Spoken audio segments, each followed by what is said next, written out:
যে কোরআনকে শোনার জন্য আসছি, এ কোরআন কিন্তু আবু জেহেলও শুনত, আবার আবু বকরও শুনত।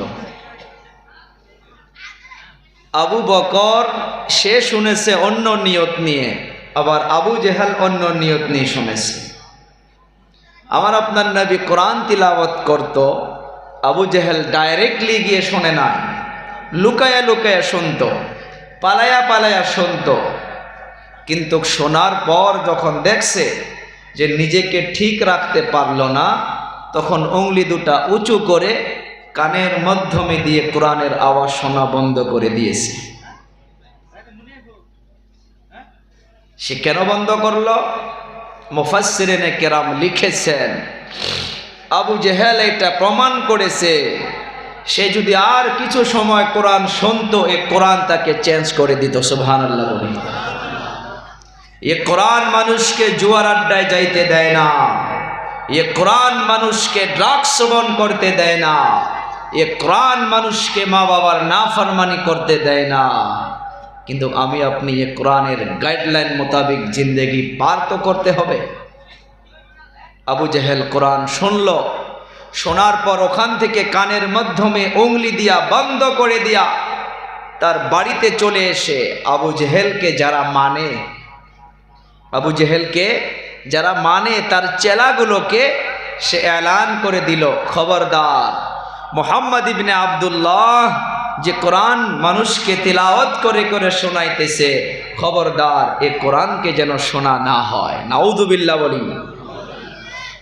আল্লাহ তাআলা কোরআনে সে আয়াতকে তুলে ধরেছে, ওয়াইদা কুরিআল কুরআন, আল্লাহ বলল যখন কোরআনকে তিলাওয়াত করা হয়, ফাসতামিউ লা, সেটাকে শোনো। আবু জেহেল কোরআন শোনার পর যখন প্রমাণ করল যে আমি নিজেই তো ঠিক থাকতে পারি না, আমি এই চামড়ার কান দিয়ে আওয়াজটা ভিতরে যাওয়ার পর নিজেই যেন বদলে যাওয়ার মতো হয়ে যাইতেছে, লগে লগে উংলি দুটা উঁচু করিয়া কানের মাধ্যমে দিয়া বন্ধ করে দিয়া বাড়ির মাধ্যমে চলে গিয়া সবাইকে জমা করে বলা শুরু করলো, ওয়াকালাল্লাযীনা কাফারু লা তাসমাউ লিহাযাল কুরআন, খবরদার মুহাম্মদ ইবনে আব্দুল্লাহ যে কোরআন মানুষকে শোনায়, যে কোরআন মুহাম্মদ তেলাওয়াত করে করে শোনায়, লা তাসমাউ লিহাযাল কুরআন, খবরদার এ কোরআনকে যেন কখনো শোনা না হয়। ও যুবক, ও বাবারা, বন্ধুরা, এতটুকুই বলে যদি শেষ করত মনে কিছু শান্তি দিতে পারতাম। আবু জেহেল ভালো করে জানে যে মক্কাবাসীকে যত মানা করি না কেন, কিছু মানুষ মানা করার পরেও কিছু মানুষ কোরআনকে শোনার জন্য যাবে, কিছু মানুষ তাফসীর শোনার জন্য যাবে। আবু জেহেল একদলকে জমা করলো, একদলকে জমা করার পর তাদেরকে বলে দিল ওয়াল গাউফি। মুফাসসিরিনে কেরাম ওয়াল গাউফি এর ব্যাখ্যা অনেকগুলো লিখেছেন, তার ভিতরে আপনাদেরকে বোঝানোর জন্য শর্টলি আমি বলবো যে যারা কোরআনের তাফসীর করে, যে জায়গায় কোরআনকে তেলাওয়াত করা হয়, যে জায়গায় কোরআনের মেহনত করা হয়, যে মক্তবে কোরআনের তালিম দেওয়া হয়, যে জলসায় কোরআনের বিশ্লেষণ করা হয়, তোমরা একদল বাহির হইয়া যাও। সেখানে যাওয়ার পর তোমরা যারা শোনার জন্য বসে যাবে, যারা মাদ্রাসা কায়েম করার জন্য যাবে, যারা তাফসীর শোনার জন্য আসবে, তোমরা একদল বাহির হইয়া যাও। সেখানে গিয়া তোমরা হাল্লা চিল্লা করো, ডিস্টার্ব করো। ডিস্টার্ব করলে কি হবে জানেন? লাআল্লাকুম তাগলিবুন। যারা মনোযোগরে শোনার জন্য নিচে জমিনে খেরের মাধ্যমে বসে বসে বসে বসে কোরআনকে কষ্ট করে করে শুনবে, কোরআনকে বোঝার জন্য বসে যাবে। তোমরা যখন গিয়া তাদের নিকটে হাল্লা চিল্লা করবা, তাদেরকে গিয়া যখন তোমরা ডিস্টার্ব করবা, তোমার হাল্লা চিল্লার জন্য যারা মনোযোগের শোনার জন্য আসবে তারাও সেটা থেকে গাফিল হইয়া যাবে, তারাও মনোযোগের কোরআনকে শুনতে পারবে না। এদিকে আল্লাহ তাআলা অন্য আয়াতের মাধ্যমে জানান, ও দুনিয়ার মানুষ সতর্ক হইয়া যাও, যখন কোরআনে কারীমকে তেলাওয়াত করা হবে, যখন কোরআনে কারীমের বিশ্লেষণ করা হবে, আমি আল্লাহ তাআলা জানিয়ে দিলাম, ওয়া ইদা কুরিআল কুরআনু ফাসতামিউ লাহু ওয়া আনসিতু। শব্দর দিকে লক্ষ্য করবেন। ইদা শব্দর মানা যখন, যাব যে সময়, যে সময় কোরআনে কারীমকে তিলাওয়াত করা হয়, যে সময় কোরআনে কারীমের বিশ্লেষণকে করা হয়, আমি আল্লাহ তাআলা তোমাদিগকে জানিয়ে দিলাম, ফাসতামিউ লাহ, সে কোরআনকে তোমরা মনোযোগের শোনো। শোনা অর্ডারটা কাই করছে গো?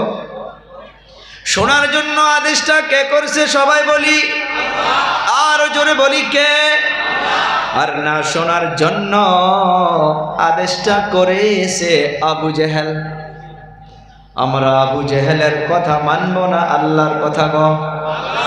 আর জোরে বলি, আল্লাহর কথা যদি মানতে যাই, আল্লাহ বলল কোরআনে কারীমকে যখন তিলাওয়াত করা হয়, কোরআনে কারীমের যখন বিশ্লেষণ করা হয়, আমি আল্লাহ এক নম্বর জানিয়ে দিলাম, ফাসতামিউ লাহ, সেটাকে তোমরা শোনো।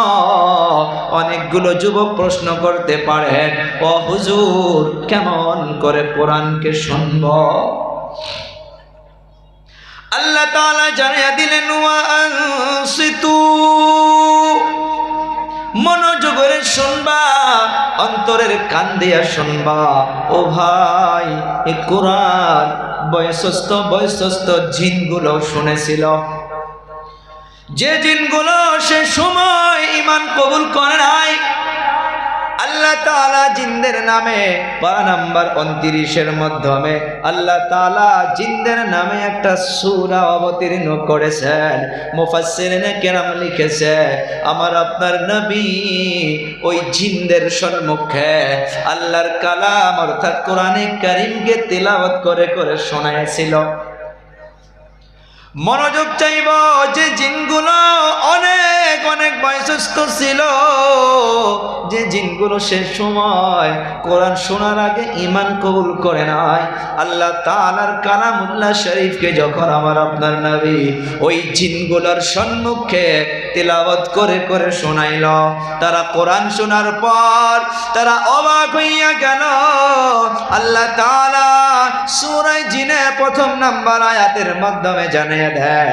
এইটা বলার আগে আমি আপনাদেরকে একটা প্রশ্ন করতে চাইব, সারা মাখলুকাতের ভিতরে সবার থেকে দামি মাখলুক কে গো? মাশাআল্লাহ, সবার থেকে পাওয়ারফুল সম্মানীয় আল্লাহ তাআলা আমাকে আপনাকে বানাইছে। সুবহানাল্লাহ বলা যাবে না? আমাকে আপনাকে বানাইছে। আল্লাহ তাআলা বলতেছে কোরআনে কারীমের মাধ্যমে, ওয়ালাকাদ কাররামনা বানি আদম লাকাদ খালাকনাল ইনসানা ফি আহসানি তাকওয়িম।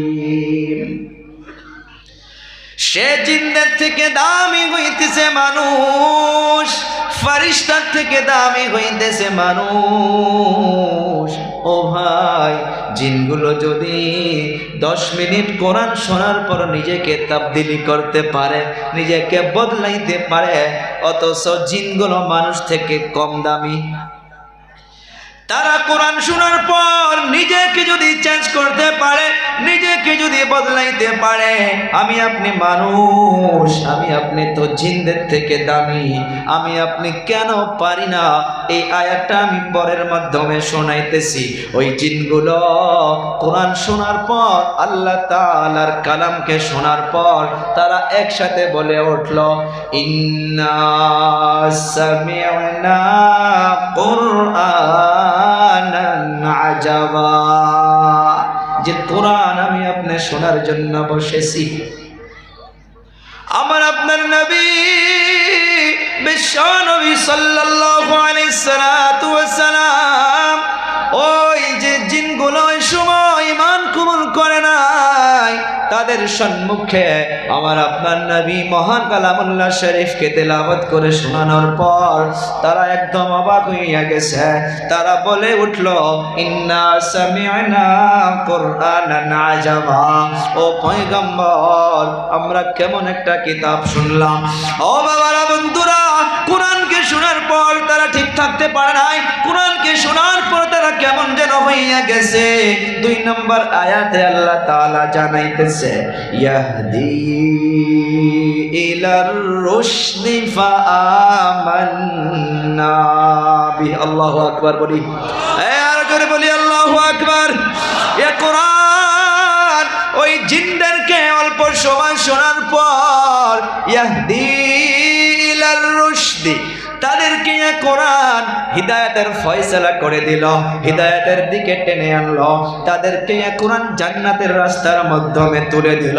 ওই জিনগুলো অল্প সময় কোরআনকে শোনার পর তারা ফাআমান্না বি, সমস্ত জিনগুলো ওই সময় যারা কোরআন শুনেছে তারা সঙ্গে সঙ্গে ঈমান কবুল করলো। সুবহানাল্লাহ। ও আমার কলিজা টুকরা যুবক, তারা ঈমান কবুল করার পর আল্লাহর কাছে একটা ওয়াদা করলো, ওয়ালান নুশরিকা বিরাব্বিনা আহাদা। ও আল্লাহ, এতদিন যা করেছি গো আল্লাহ, আজ কোরআনকে শোনার পর আমরা ঈমান কবুল করলাম। ও দয়াবান আল্লাহ, আর আপনার সঙ্গে কাউকে শরীক করব না, আর আপনার নাফরমানি করব না, আর কখনো গো আল্লাহ আপনার সঙ্গে কাউকে শরীক করব না। আপনাদেরকে দেন, কখনো আপনার সাথে শরীক করব না। কথাগুলো বুঝবেন। জিনগুলো কিন্তু আমার আপনার থেকে কম দামি। ও ভাই, ওলামায়ে কেরামদেরকে নিয়ে বলতেছি, আমার এই ছোট্ট একটা মাথা দিয়া আমি একটা আয়াত গবেষণা করে দেখেছি। আমার টপিকস কিন্তু অন্য, বাস কোরআনকে আমি বোঝানোর জন্য শুরুতে এই বিষয়টা নিলাম। আমি সূরা হুজরাত থেকে কিছু সামাজিক আলোচনা করব। আমি আপনি যে কোরআন শুনব, এই কোরআনকে বাস্তব জীবনে কেমন করে নিয়ে আসব, আমি আপনি কেন মানতে পারি না, কেন হিদায়াত পাই না, আমি একটা আয়াত গবেষণা করে দেখেছি। বোধহয় আমার আপনার জীবনে সে আয়াতটা ফিট করতে পারি নাই। দয়াবান আল্লাহ তাআলা বলেন, ও দুনিয়ার মানব জাতি, তোমরা হাজারো কোরআন শুনতে পারো, হাজারো বয়ান শুনতে পারো, হাজারো ওয়াজ মাহফিলে যাইতে পারো, আমি আল্লাহ তাআলা ওই সময় পর্যন্ত কাউকে বদলাইয়া দেব না। ওই সময় পর্যন্ত কোনো বেনামাজিকে নামাজি বানাইয়া দেব না। ওই সময় পর্যন্ত কোনো ড্রাগস সেবন করনেওয়ালা ব্যক্তিকে ড্রাগস ছাড়াইয়া দেব না। ওই সময় পর্যন্ত কোনো মদ্যপান করনেওয়ালা ব্যক্তিকে মদ্য ছাড়াইয়া দেব না।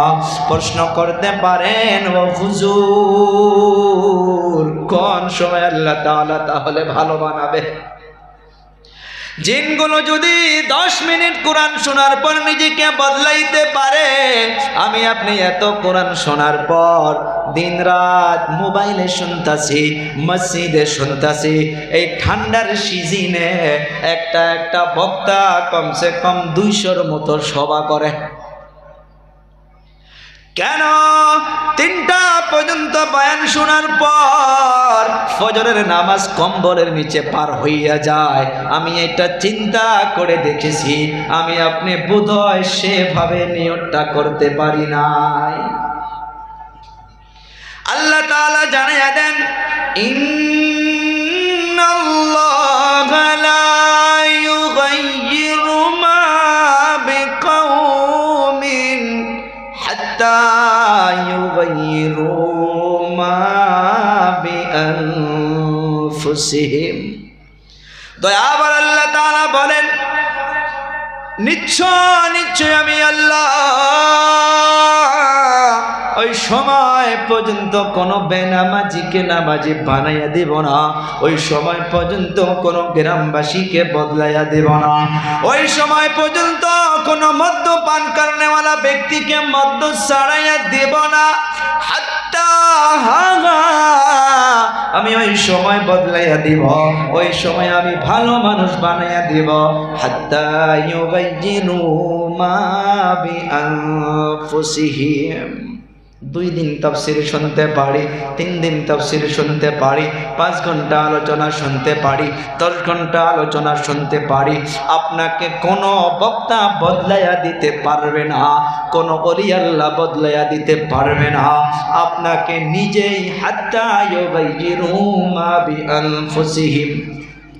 আল্লাহ তাআলা বলতেছে, মানুষ যত সময় পর্যন্ত কেউ নিজেকে বদলানোর জন্য চেষ্টা করবে না, নিজেকে বদলানোর জন্য চেষ্টা করবে না, তার একটা সেকেন্ডও আগে আমি আল্লাহ তাআলা কাউকে বদলাইয়া দিব না। বুঝতে পেরেছি কথাটা? ও বাবা, ও যুবক, আমার ভাইয়েরা, বন্ধুরা, আজকে আপনাদের সম্মুখে সেই আশা নিয়া, সেই উদ্দেশ্য নিয়া সমাজের মাধ্যমে অনেকগুলো ভুল আজকে তারিখে চলতেছে। আজ যে সূরাটা নিয়ে আমি আপনাদের সম্মুখে কয়েকটা আয়াত তুলে ধরার চেষ্টা করব, মুরব্বীদের কাছে দোয়া চাইব রে বাবারা, বন্ধুরা। সমাজের মাধ্যমে যে ভুলগুলো চলতেছে, আমার আপনার মধ্য থেকে যেন সে ভুলগুলো চলে যায়। এরকম মাহফিলের মাধ্যমে অনেক বড় বড় গুনাহগার বসতে পারে। ও বাবা, নিজের জীবনের গুনাহ কাউকে বলা যাবে না। নিজে মদ্যপান করতে পারেন, জুয়া খেলতে পারেন, দয়াবান আল্লাহ তাআলা মাফ করনেওয়ালা। অন্তরটা যদি আল্লাহর দিকে রুজু করে বসতে পারি, আল্লাহ তাআলা অন্তরের তওবাটাকে এত পছন্দ করে। একটা যুবকের যদি তওবা আল্লাহর দরবারে কবুল হইয়া যায়, ওই একটা যুবকের জরিয়া করে আল্লাহ তাআলা পুরা মাহফিলকে মাফ করে দিতে পারে।